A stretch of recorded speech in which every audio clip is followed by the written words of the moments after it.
इस चुनौती को सुनकर दर्शक मंडली में बड़ी खलबली मच गई, पर ईर्ष्या की आग से जलने वाले दुर्योधन को बड़ी राहत मिली। अब दुर्योधन को मजा आ गया, उसे बहुत अच्छा लगा कि कोई तो इसको चुनौती देने वाला आया अर्जुन को, क्योंकि वो बहुत चिढ़ता था ना।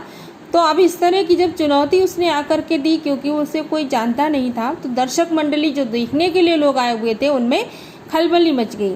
पर ईर्ष्या की आग से जलने वाले दुर्योधन को बड़ी राहत मिली। लेकिन जो ईर्ष्या की आग से जलने वाले दुर्योधन को उससे बहुत अच्छा लगा, वो बड़ा प्रसन्न हुआ।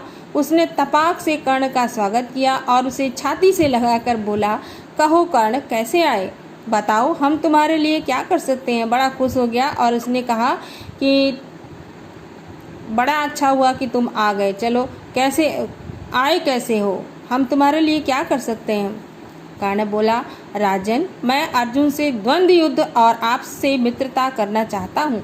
तब इसने कहा कि राजन, मैं अर्जुन से द्वंद्व युद्ध करना चाहता हूँ, यानी लड़ना चाहता हूँ और आपसे मित्रता करना चाहता हूँ। बच्चों, द्वंद्व युद्ध वो होता है जो तीरों से नहीं, जो आपस में लड़ते हैं ना, जैसे कुश्ती वगैरह है ना, उसको द्वंद्व युद्ध बोलते हैं। तो द्वंद्व युद्ध से मैं करना चाहता हूँ और आपसे दोस्ती करना चाहता हूँ।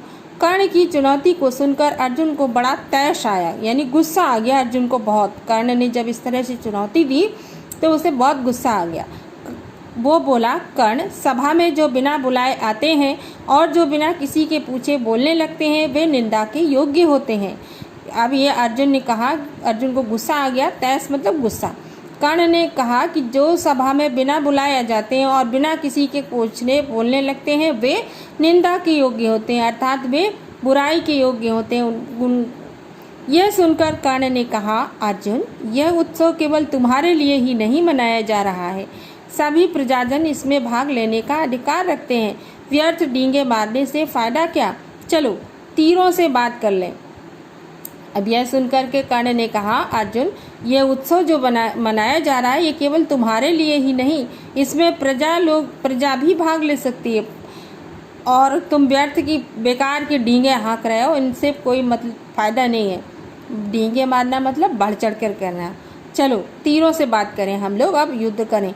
जब कर्ण ने अर्जुन को यूँ चुनौती दी तो दर्शकों ने तालियां बजाईं। अब जो दर्शकगण आए थे वो उन्होंने तालियां बजा करके उनका स्वागत किया।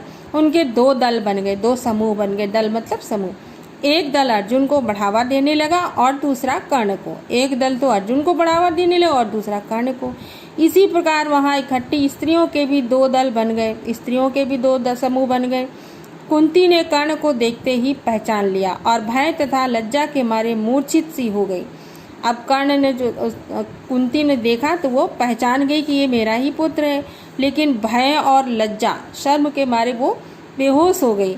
उसकी यह हालत देखकर विदुर ने दासियों को बुलाकर उसे चेत करवाया। उसकी यह हालत देख करके कुंती की विदुर ने जो था अपनी नौकरानियों को, दासियों को बुलाया और उसे होश में दिलाया। इसी बीच कृपाचार्य ने उठकर कर्ण से कहा, अज्ञात वीर, महाराज पांडु का पुत्र और कुरुवंश का वीर अर्जुन तुम्हारे साथ द्वंद्व युद्ध करने के लिए तैयार है। तब कृपाचार्य ने उठकर के कहा कि कुरुवंश का वीर है अर्जुन और तुम्हारे साथ वो द्वंद्व युद्ध करने के लिए तैयार है, किंतु तुम पहले अपना परिचय तो दो। तुम अपना परिचय दो अपना, तभी तुम्हारे साथ होगा। तुम कौन हो, किसके पुत्र हो, किस राजकुल को तुम विभूषित करते हो, तुम हो कौन, किसके पुत्र हो और तुम कौन से राजवंश से आए हो।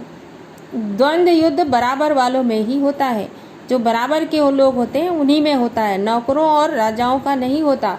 कुल का परिचय पाए बगैर राजकुमार कभी द्वंद्व करने को तैयार नहीं होते। जब तक तुम्हारे वंश का परिचय नहीं मिलेगा तब तक राजकुमार किसी से द्वंद्व युद्ध नहीं करते। कृपाचार्य की यह बात सुनकर कर्ण का सिर झुक गया। अब उसको पता ही नहीं था, तो ये बात सुनकर के कर्ण का सिर झुक गया, उसको पता ही नहीं था।